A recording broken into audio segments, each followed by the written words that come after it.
Yeah, good evening, all of you. Hello. Guys, screen కనబడుతుందా?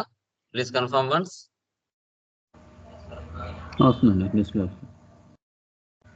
Yeah. So last classes లో ఏమైనా doubts ఉన్నాయండి? Anyone? Please confirm once. ఎవరికైనా doubts ఉన్నాయా? వస్తున్నాయండి వస్తున్నాయి.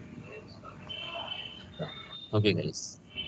సో ఇప్పుడు మనం సార్ చెప్పిన ప్రాఫిట్ సెంటర్ వీడియో బ్లర్ అవుతుంది సార్, రావడం లేదు.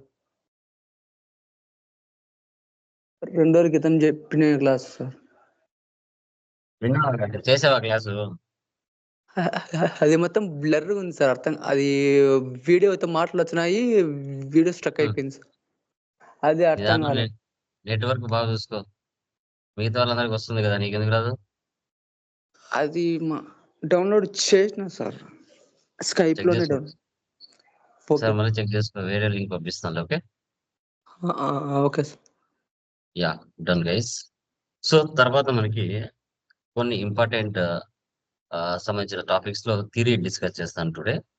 ఓకే, డాక్యుమెంట్ స్ప్లిట్టింగ్ కానీ ఐడాక్ సంబంధించి కానీ, తర్వాత కొన్ని ఇంపార్టెంట్ సంబంధించిన బ్లూ ప్రింట్ ఎలా ఉంటుంది, టీ కోడ్స్ ఏంటి, ఓకే, ఇంటర్వ్యూ క్వశ్చన్స్ ఆన్సర్స్ కూడా టుడే క్లాస్ లో నేను మీకు చూపిస్తాను.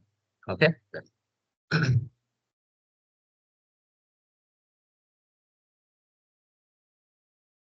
యా, స్క్రీన్ కనబడుతుందా? PPT please confirm.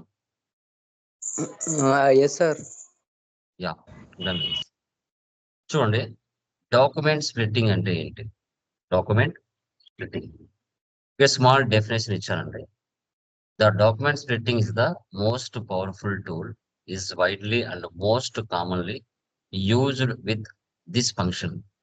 The document splitting is the line item based on the characteristics like profit center, segment, business area.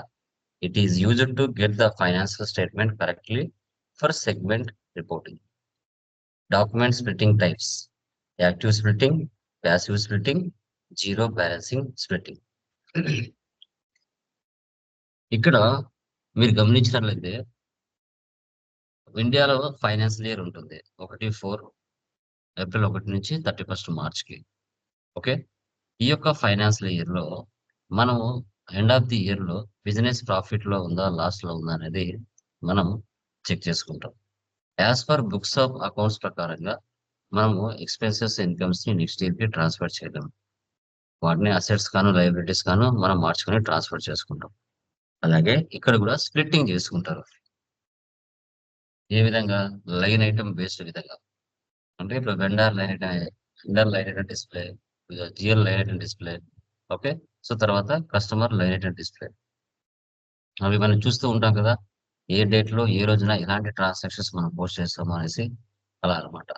Okay, ఇక్కడ మనం profit centre wise, segment wise, business area wise కూడా మనం splitting చేసుకోవచ్చు. దీంట్లో main గా మనకి 3 types ఉంటాయి: active splitting, passive splitting, zero balancing splitting. Okay, ఈ యాక్టివ్ స్ప్లిట్టింగ్ అంటే ఏంటి, ప్యాసివ్ స్ప్లిట్టింగ్ అంటే ఏంటి, జీరో బ్యాలెన్సింగ్ స్ప్లిట్టింగ్ అంటే ఏంటో తెలుసుకుందాం. ఫస్ట్ వన్, యాక్టివ్ స్ప్లిట్టింగ్ అంటే it is known as rule based splitting. The system splits the document on the basis of predefined splitting rules. In the vendor invoice transactions or customer invoice transactions, account items are split according to the ratios of purchase accounts, sales accounts, AB60 or AB70.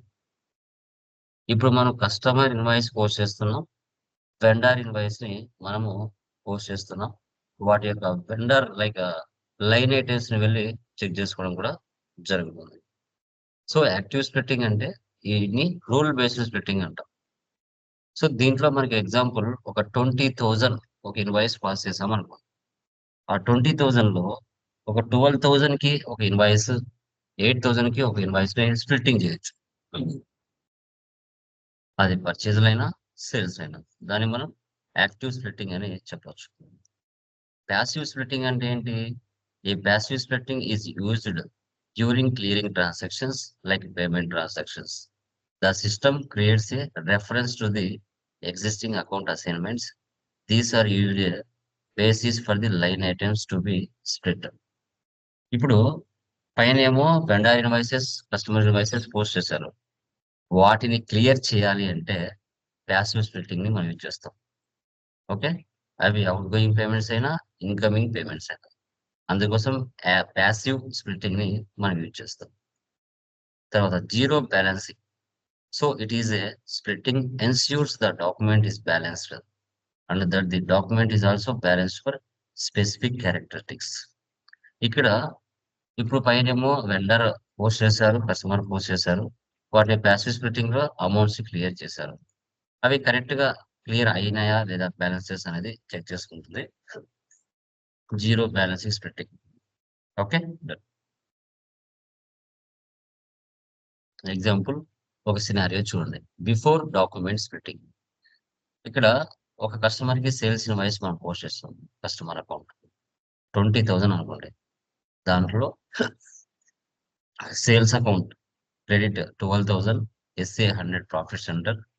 Sales account to credit 8,000, SA 200 profit centre.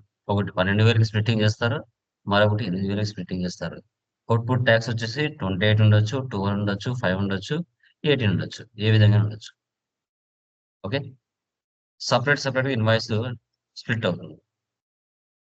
దీంట్లో మనకి important ఎలిమెంట్స్కి వచ్చినట్లయితే splitting rules, item category, business transaction and business transaction variant and splitting method. Okay, ఇలా మనకి 4 options ఉంటాయి. First one, splitting rules.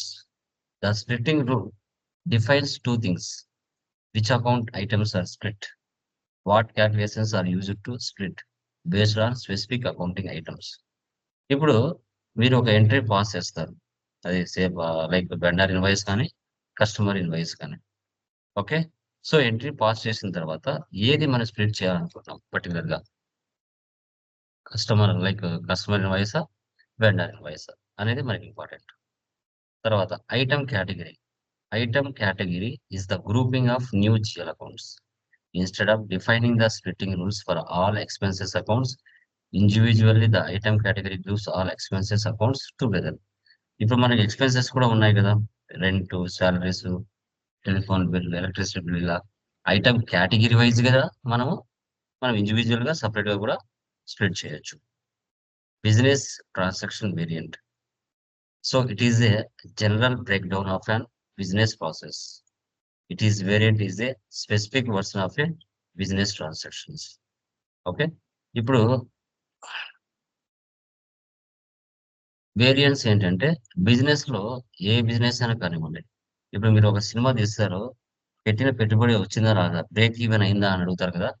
Break అంటే నువ్వు 50 కోట్లు పెట్టి సినిమా తీసావు, 50 కోట్లు వచ్చిందా లేదా, 50 కోట్లు వస్తే బ్రేక్ ఈవెన్, రాలేదు అనుకోండి బ్రేక్ డౌన్, అంటే పెట్టిన పెట్టుబడి కూడా సినిమాకి రాలేదు అని అనమాట. ఆ విధంగా business transaction variant. So specific words అనే బిజినెస్ ట్రాన్సాక్షన్స్ ఒకవేళ బడ్జెట్ మించి పైన సాలరీ వచ్చింది అనుకున్న అమౌంట్, స్పెసిఫిక్ వేరియేషన్ గా మనం ఐడెంటిఫై చేయొచ్చు. Splitting method. It is the main driver for document splitting.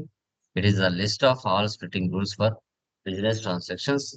Technically, it is a collection of splitting rules under business transactions, business transaction variants. Okay, so ఇక్కడ splitting method. Okay, for example అది మీరు 1 year splitting చేసుకుంటారా, splitting చేసుకుంటారా అనేది based on your company performance బట్టి ఉంటుంది. మీ business లో జరిగే ట్రాన్సాక్షన్స్ బట్టి మీరు ఎలా అనేది చూసుకోవచ్చు, దాన్ని స్ప్లిట్టింగ్ మెథడ్.